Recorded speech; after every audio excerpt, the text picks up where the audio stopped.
One of the most memorable moments that I had from the reunion was after we wrapped filming, and there was 8 of us. There was Dan, Emma, Matt, Tom, Evie, yourself, James and myself, and we went for a private meal at the hotel down the road from the studios.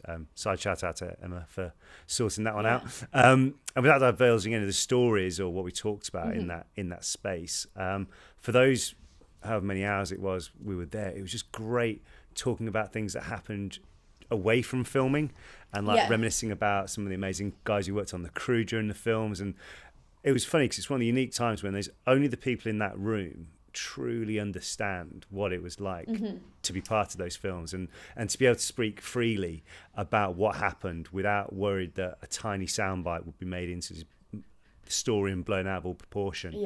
And it was just cool, I suppose just like people do when they have a reunion with their mates down the pub. You talk about stuff that went on years gone by, but I think that it was a unique thing. So there was things I learned that evening that I was never aware of when we were filming. But that just stuck out in my mind. As great as everything was, what we got on the show, what they filmed in the day in the studios, just that space of the meal, I thought was pretty special. Yeah, and I think too, when you share those stories with people, you don't have to like explain it, because it's just this shared like experience that you all knew you had. It's very hard to describe to people, you know, when people ask you what it was like, and it just was what it was. Like sometimes it just like was this, and I don't really know how to explain it because like I don't really know anything else like that. You know, that was the life we had. We each all have like individual lives. Obviously ours was quite unusual, so like it's nice when you don't have to like explain it to people, because there's that kind of just quiet understanding, and therefore, like you say, then it's this kind of nice safe space to just like share experiences. And I think what's been so nice about like the years that have gone by since we finished is it's been like a really nice time, I think, for everyone to just like individually reflect on like what it all was, and like what was that filming, what did we learn as individuals from that, like what did we take away from it, how do we apply it to our like lives now, how is it still a part of us? Because I think when we were in the filming, it just was happening and you just like were present to it, which I think was great. But for me, it's just been really interesting having a new relationship to it that feels like kind of good and reflective, and just I think like I've made it more important on reflection. I think when I was filming, like, I think you kind of like, going back to the normal question too, you just wanted to be a kid, you know, when you went back to school on days, you just wanted to be just a kid at school. And you didn't want to, like, I wasn't going to go into a classroom and be like, oh my God, yesterday was amazing. I filmed this thing with so-and-so and it was so good. I'd be like, if someone's like, oh, how's filming going? I'd be really like, yeah, it's good, it's fine. You know, I'd like play it down almost because I wanted to just be normal or like not judged because I was someone who was like boasting or something.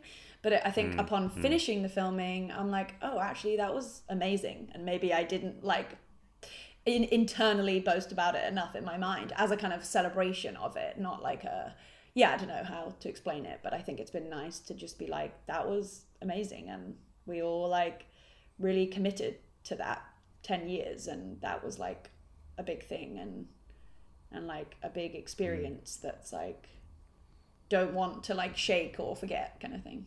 I think I'm still now I'm thinking about it even more. I think it's just amazing that we like, for example, there's certain stories and tales that everybody could tell, but there's like an unspoken word that we won't share those stories. Yeah. Which people, when I heard you were doing a book, I was like, what are you doing, Bon? Yeah. Especially after sitting in that room for like a couple of hours over dinner, we were like, oh no, cat's out of the bag. Yeah. It was what I think that, again, there is that thing where it was, everyone knows that there is this safe space, that it's not going to go get, people aren't going to say, oh, did you know this and this happened? Just general gossip column type thing. It also made me laugh how like individual private jokes were still there, like 10 years later or something like that. And I think that little bit where we were just hanging out in the Weasley Burrow for the first time in I don't know how long with Mark, and that was cool, just our own little den. Yeah, it was nice to like break for away it, and do that moment. And definitely. And how nice that was often when we had those like quieter scenes in the Weasley house. They were just a bit calmer, a bit more like focused, like you felt like more in the thick of it. Obviously, when you had these huge scenes in the Great Hall, like obviously it was slightly diluted because there's just so many people. So it was nice, like, just to have that scene in the Burrows, and just remember, like, oh yeah, we had like good fun in this. Slam dunk,